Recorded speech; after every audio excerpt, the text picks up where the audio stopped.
A very good morning to all the plants enthusiasts out there.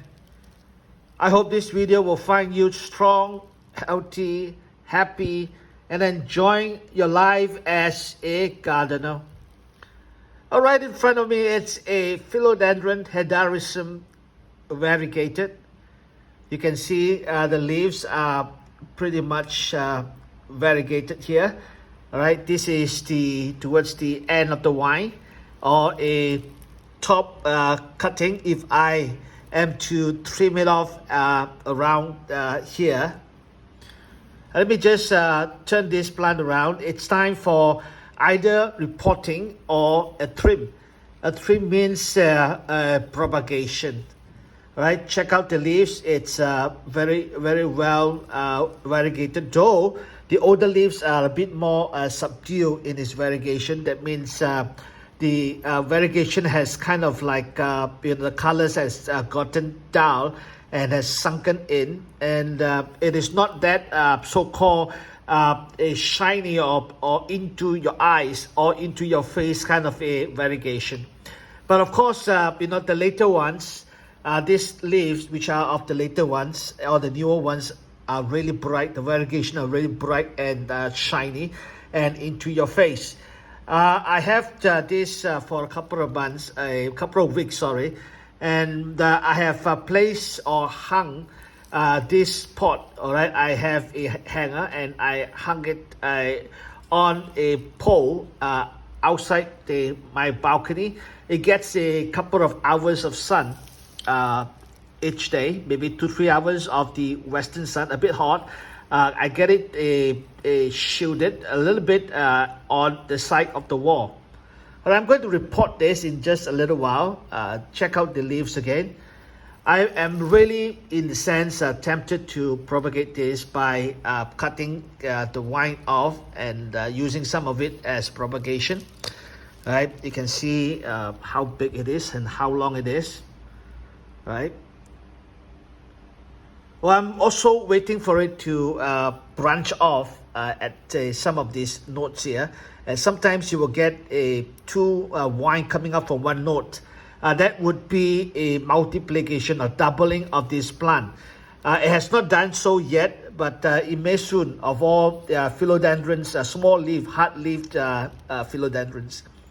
These are some of the things I will use. This would be a 15 cm, 14 cm, from 10 to 14 cm pot, layered at the bottom with some leca, right, and quite a few of osmocote. And the additional substrate I will add in would be some peat moss, perlite, pine barks, cocoa chips, and probably some pumice. Right, I would propagate it soon. I think the first thing in propagation, of course, all of us know it, is to get this plant out of this pot by squeezing the pot that it is in, and then slowly, tease it out. Okay, by squeezing it, it will loosen up the pot or loosen up the substrate, and the plant would be ready to be removed from the pot. Right, so just give it that gentle tug. If it is still tight, don't pull it out. All right, but just upturn it. All right, then it will come out. Yeah, all right, it is coming out. All right, you can see that it is pretty much a cocoa peat, a perlite, and some cocoa chips. And check out the roots. All right, okay, quite a fair bit of roots here. That's why I explained that this plant is shooting out, or the vine is shooting out like nothing. Right, this is it. All right, beautiful variegation in this new vine after I took custody of this pot. All right, quite a number of leaves came out in my hands.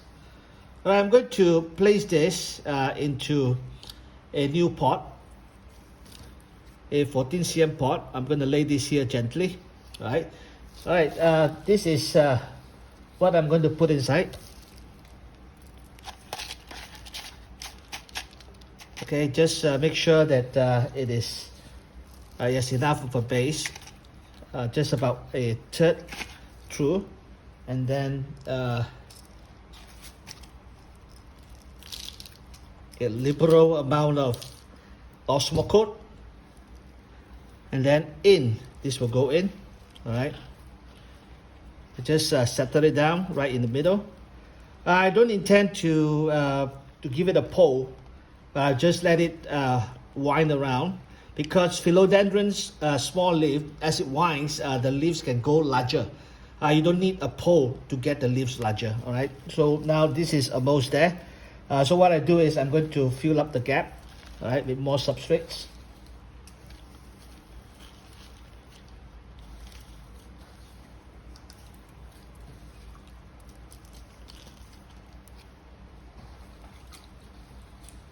Now bear in mind that these substrates have been soaked in water for a couple of days, so it has been conditioned, meaning simply that the cocoa chips especially, and those chunky stuff, has already received water inside the core, into the core of the chips. All right, and that would allow the water to seep in, or to be absorbed in, when watering, especially when it has dried up in the sun.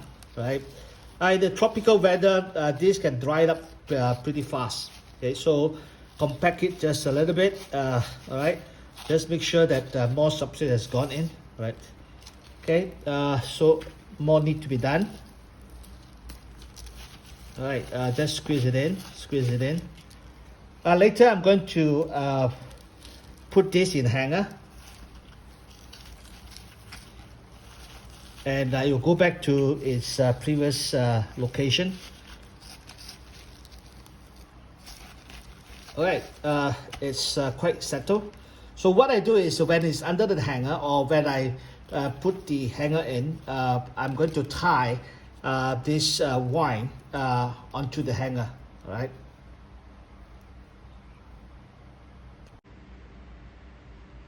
Okay, I've just got the hangers clip.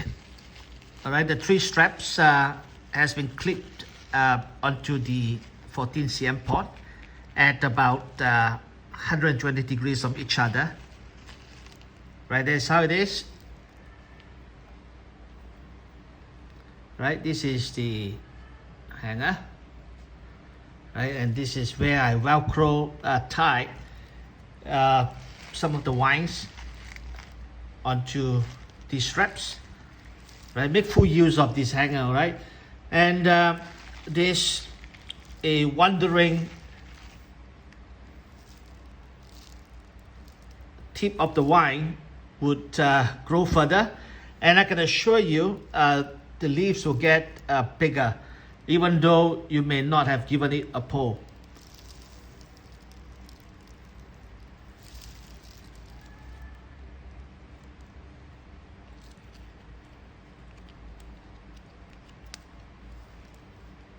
Thank you very much for watching.